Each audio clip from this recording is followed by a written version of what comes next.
Hi friends, good morning, welcome to XME. I hope आप सब अच्छे हैं and you are preparing well for examination. तो शुरू करते हैं आज का हमारा करंट अफेयर जो कि है 19 October 2022। So as you all know, I do keep reminding कि आप इस लेक्चर के पीडीएफ को डाउनलोड करो और हमारे वेबसाइट से वीपीडिया को डाउनलोड करो so that you can revise it as and when you required it. Because देखो, रिविजन इज द की, ये मैं हमेशा बोलता हूँ और हमेशा बोलता रहूंगा। सो शुरू करते हैं हमारा सबसे पहला न्यूज पे, वो है एमएसपी इंक्रीज्ड। तो एमएसपी क्या है? Minimum support price. मतलब ये वो प्राइस है जो गवर्नमेंट ऑफ इंडिया गारंटी देती है किसानों को कि आप आपका जो भी क्रॉप है हम उसको एक पर्टिकुलर प्राइस में खरीदेंगे। तो उस प्राइस को एमएसपी बोला जाता है। क्या बोला जाता है उस प्राइस को? एमएसपी। ठीक है। तो अभी गवर्नमेंट ऑफ इंडिया ने क्या किया है? गवर्नमेंट ऑफ इंडिया ने जो अगला रबी क्रॉप फॉर मार्केटिंग सीजन 2023-24 है उसके लिए एमएसपी डिक्लेयर कर दिया है। तो देखो, ये मैंडेटेड है। मतलब यूजुअली गवर्नमेंट सीजन स्टार्टिंग से पहले ही क्या करता है, एमएसपी का प्राइस दे देता है ताकि लोगों को, मतलब किसानों को वो ये मिले। तो अभी प्राइस किस में इंक्रीज हुआ है? तो देखो, वीट में, बार्ले में, ग्राम, लेंटिल्स, मस्टर्ड, सेफ्लावर, ये सारे क्रॉप्स में इंक्रीज किया गया है। 2015 था वीट पर क्विंटल, जो अभी वो कितना हो गया है? वो अभी हो गया है आपका 2125। ठीक है। तो वैसे ही बार्ले 1635 था, वो 1735 हो गया। ग्राम 5230 था, अभी 5335 हो गया। अभी लेंटिल 5500 था, वो 6000 हो गया। वैसे मस्टर्ड 5050 था, तो 5450 हो गया। वैसे ही सनफ्लावर, ठीक है, वो 5441 था, वो 5650 हो गया। ठीक है। सो आई होप ये आप याद कर लोगे। आगे बढ़ते हैं हमारे नेक्स्ट न्यूज पे, वो है इंडस वाटर ट्रीटी। ठीक है।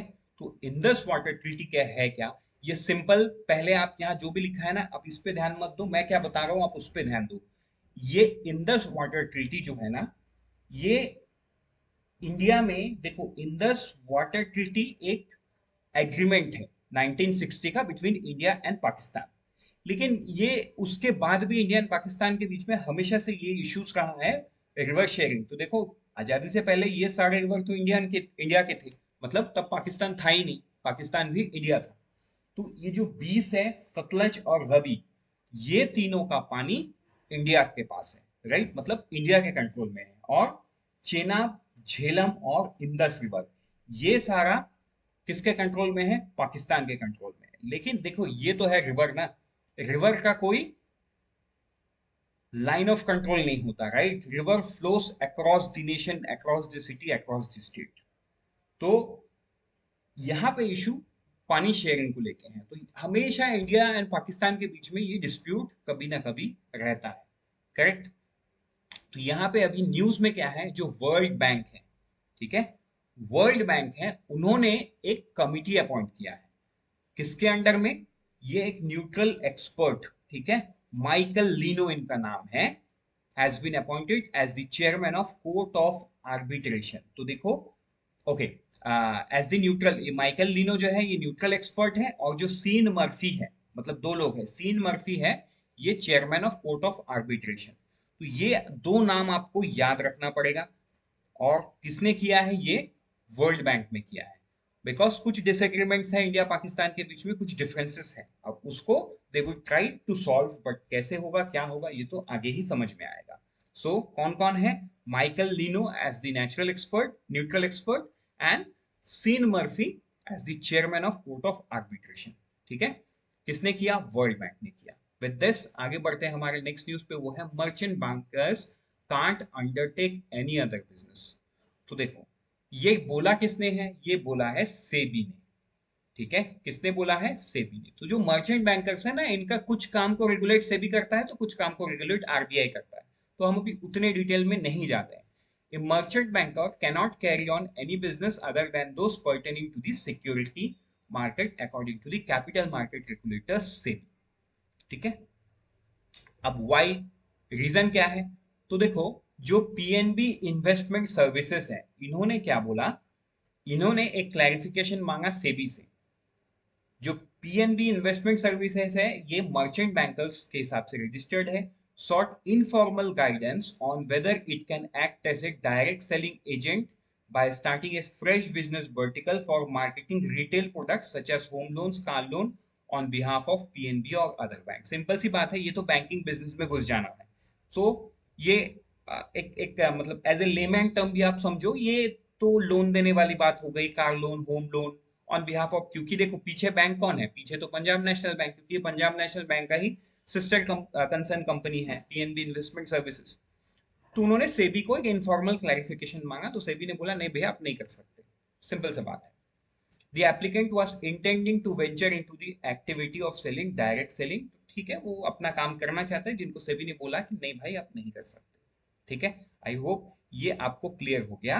लेकिन यहाँ पे एक चीज आपको याद रखना है, सेक्शन 13A, ठीक है, the regulation 13A of the merchant bank clearly states that a merchant bank cannot carry out any business other than the securities market। सो ये रेगुलेशन को सॉर्ट करते हुए सेबी ने Punjab national bank investment service को बता दिया कि नहीं आप ये काम नहीं कर सकते, एंड बाकी सारे मर्चेंट बैंकर्स को भी बताया कि भाई तुम ऐसा काम नहीं कर सकते, तुमको सिक्योरिटी मार्केट में ही रहना है, जो करना है तुमको सिक्योरिटी मार्केट में ही करना है। ठीक है, नेक्स्ट है नेशनल क्रेडिट फ्रेमवर्क। तो देखो ये न्यूज ये है कि national credit framework to kick start public consultation on national credit framework. तो जो धर्मेंद्र प्रधान है मिनिस्टर कंसर्न, इन्होंने बोला है आज के दिन में, मतलब 19 अक्टूबर 2022 को नेशनल क्रेडिट फ्रेमवर्क का जो कंसल्टेशन है, पब्लिक कंसल्टेशन, वो शुरू हो जाएगा। तो देखो इसमें बहुत ज्यादा डिटेल में आप मत पढ़ो, just to give you an idea मैंने ये न्यूज रखा। ऑल्दो मतलब ये जब फ्रेमवर्क बाहर आएगा तब वो इंपॉर्टेंट होगा, मतलब यहाँ पे तो जस्ट पब्लिक कंसल्टेशन शुरू हुआ है। सो अभी के लिए आप ऐसे ही जानो कि ऐसा कुछ फ्रेमवर्क है जो कि 19 अक्टूबर 2022 में शुरू हुआ है। ठीक है, अब ये है क्या, वो बड़ा सवाल। देखो the credit framework would enable the integration of academic and vocational domains components of learning and ensure flexibility and mobility between the two। ये एजुकेशन रिलेटेड एक बहुत बड़ा रेगुलेशन ला सकता है क्रेडिट फ्रेमवर्क। मतलब आपको याद होगा कुछ दिन पहले गवर्नमेंट ऑफ इंडिया ने 2 मास्टर डिग्री एक साथ अलाउ कर दिया है, तो बहुत सारे उसमें चैलेंजेस है, मतलब कई जगह पे सब्जेक्ट्स कॉमन है, तो ये क्रेडिट सिस्टम को लाया जाएगा, मतलब आपने एक सब्जेक्ट पढ़ा है उसके पीछे कोई क्रेडिट असाइन होगा। ठीक है, तो ओवरऑल उसके बाद मान के चलो ऐसे ग्रेजुएशन डिग्री के साथ साथ आपको बोला जाएगा यू शुड हैव 50 क्रेडिट। मतलब आप में से कुछ लोग अगर इग्नू से किसी ने पढ़ाई किया है तो आपको ये कॉन्सेप्ट अच्छे से समझ में आएगा, बिकॉज इग्नू में चलता है क्रेडिट सिस्टम। ठीक है, तो 50 क्रेडिट चाहिए, तो आप देखोगे आपके हर सब्जेक्ट का वेटेज क्या है, अगर वेटेज 50 है तो आप एलिजिबल हो। मतलब ऐसे कुछ फ्रेमवर्क लेके आ रहा है, बट वो आने के बाद ही क्लियर होगा। बट हाँ अगेन मैं रिपीट कर रहा हूँ, जो इग्नू वाले हो तो उनको शायद थोड़ा चीज समझ में ज्यादा आएगा, बट डोंट वरी, बाकी जिन लोग है ना वो लोग आप ढूंढने मत जाओ कि क्रेडिट सिस्टम क्या है। एक बार फ्रेमवर्क बाहर आ जाएगा 15-20 दिन में, तो वो आपको और भी सही तरीके से क्लियर हो जाएगा। राइट, हम तो वीडियो लेके आएंगे हमारे चैनल पे, so don't worry about it. Next news पे जाते हैं, वो है ग्रीवियंस रिग्रेसल इंडेक्स। तो देखो ये जो UIDAI है, मतलब this is the apex organisation which manages Aadhaar. हमारे पास जो आधार कार्ड है ना, यूनिक आइडेंटिफिकेशन नंबर, उसको मैनेज करने वाली ऑर्गेनाइजेशन ने ग्रीवियंस रिग्रेसल इंडेक्स को सेकेंड मंथ, मतलब सेकेंड कंसेक्यूटिव मंथ में उन्होंने टॉप किया है। राइट, अभी ये टॉप कैसे किया है इन्होंने, क्योंकि इन्होंने जो ग्रीवियंस रेड्रेसल सिस्टम बना रखा है वो बहुत ही रोबस्ट है। Although it's a government organisation, उसके बाद भी they have a very good mechanism to solve the issues. Right, and उनका कहना ये है कि और भी सिस्टम वो CRM है ना, और भी चीज वो लेके आ रहे हैं जिससे एक्सपीरियंस और बेहतर होगा। क्योंकि देखो UIDAI जो है ना वो बहुत ही, मतलब you can say they are doing a big job. The reason is उनके पास देश के हर लोगों का बायोमेट्रिक डेटा है, एड्रेस है।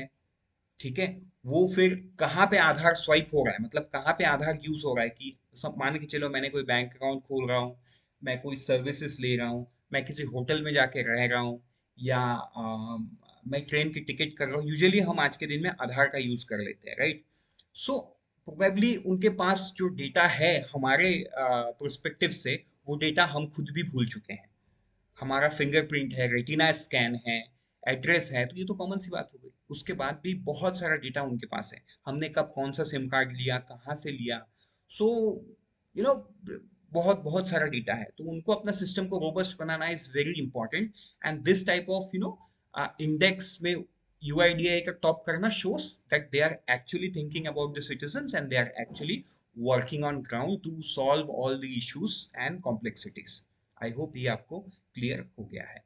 आगे बढ़ते हैं हमारे नेक्स्ट न्यूज पे, वो है PFRDA have become digi okay PFRDA become DigiLocker partner organisation. तो डिजी लॉकर है क्या? मैं सिंपल सी बात बताऊं, देखो कुछ लोगों को पता होगा, कुछ लोगों को नहीं पता होगा। तो देखो डिजी लॉकर कुछ नहीं है, एक ऐप है, ठीक है, जिसको मिनिस्ट्री ऑफ इलेक्ट्रॉनिक्स ने निकाला 2015 में। वो एक डिजिटल रिकॉर्ड है, मतलब आप उसको जब डाउनलोड करोगे तो आपको आधार नंबर एंड ऑल देके रजिस्टर करना होगा। उसके बाद उसके अंदर बहुत सारी सर्विसेज है। आप अपने 10th की मार्कशीट, 12th की मार्कशीट, ग्रेजुएशन का मार्कशीट है ना, IIT में जिन लोग आप पढ़े हो उनके मार्कशीट, आप अपना ड्राइविंग लाइसेंस, अलग अलग स्टेट गवर्नमेंट अलग अलग सर्विसेज, कुछ बैंकिंग सर्विसेज भी है उसके अंदर भी, मतलब आप कोई भी रिकॉर्ड को डिजिटली उसमें स्टोर कर सकते हो और ये वैलिड भी है, ठीक है, वो वैलिड है।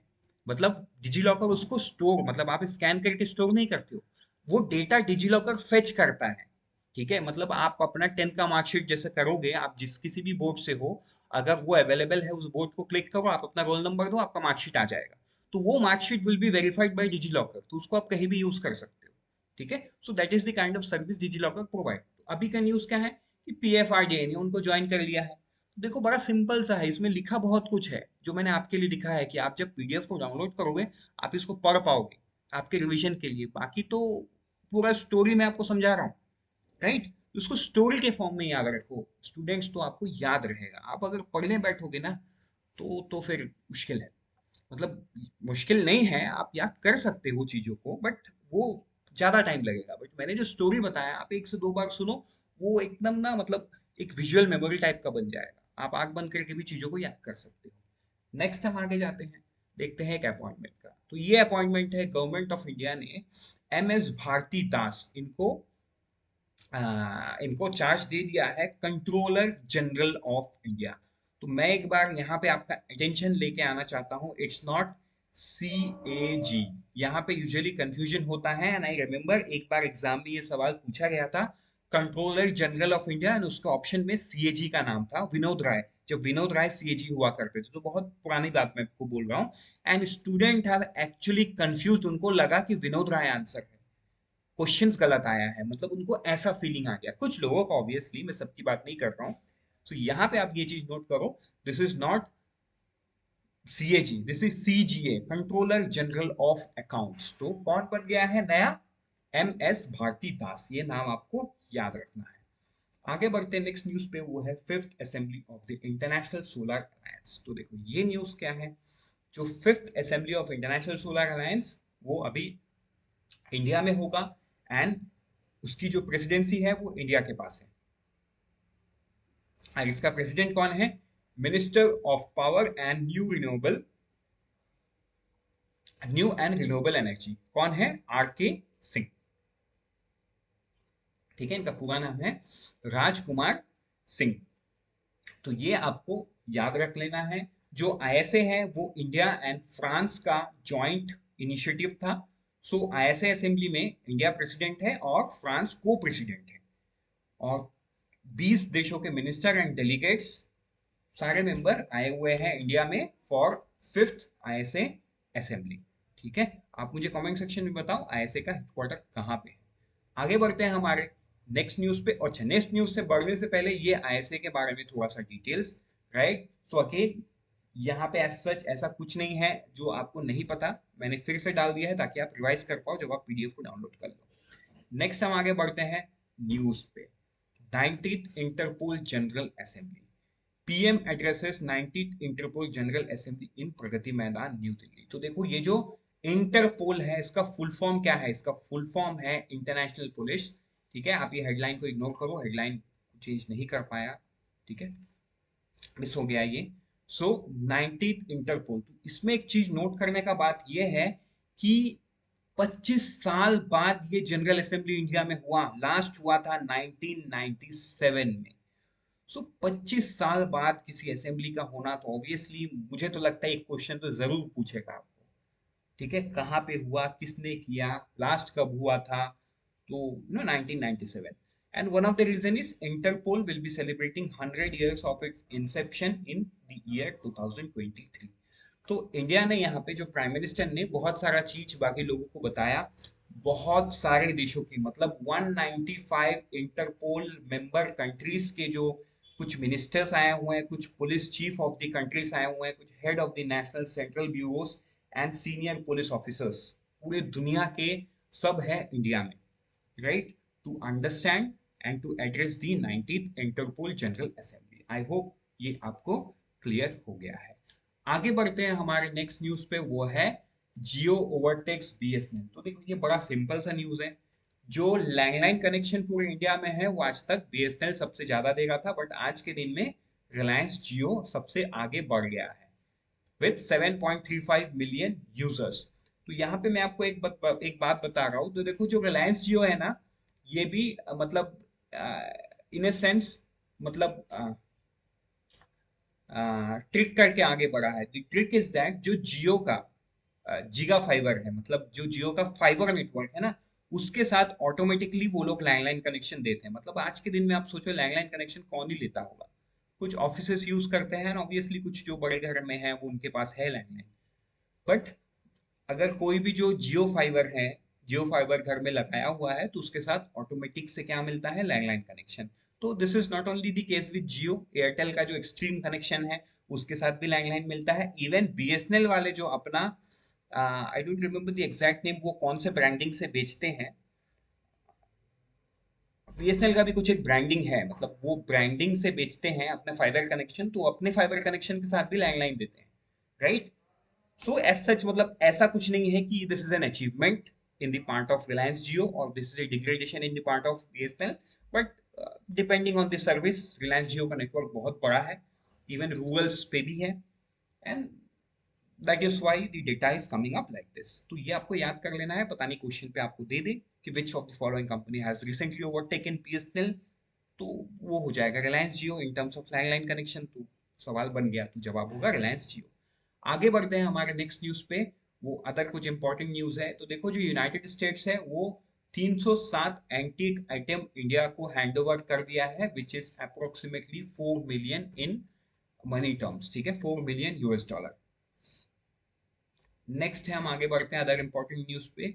तो देखो ये देश में ऐसे पहली बार हो रहा है जहां पे एक देश आके एक जीआई टैग में ये मांग रहा है, मतलब जीआई टैग मांग रहा है, ठीक है, निहांसु एन अल्कोहलिक बिवरेज। तो ये जो अल्कोहलिक बिवरेज है ना, ये मतलब कहाँ, किस यूज है, पीपल ट्रेडिशनली ड्रिंक निहांसु on special occasion such as festivals, weddings और funeral, but is also consumed on daily basis, ठीक है। Thus, it is an integral part of the lifestyle and culture in Japan। तो ये Japan के लिए नहीं मांग रहे हैं, राइट, तो इसको इंडिया में भी यूज किया जाता है। So that's why embassy of Japan ने ये जीआई टैग फाइल किया हुआ है, करेक्ट। नेक्स्ट हम आगे बढ़ते हैं, नेक्स्ट न्यूज पे, वो है जो सौरव गांगुली है, he is no longer the BCCI president. तो अभी बीसीसीआई प्रेसिडेंट कौन बन गया है, इट्स दी रॉजर बिनी, जो कि 1983 में जो वर्ल्ड कप इंडिया जीता था उसका, उस वर्ल्ड कप के ये पार्ट थे। Roger Binny is the new BCCI president, ठीक है। With this, we are done for today. Let's meet tomorrow morning once again. Till then, unfold your potential. All the best for all your exams that you're preparing. Let's be 50% faster with IXMB. And please do not forget, if you have any doubts, call in this number or email us at this number. Thank you. Let's meet tomorrow morning once again.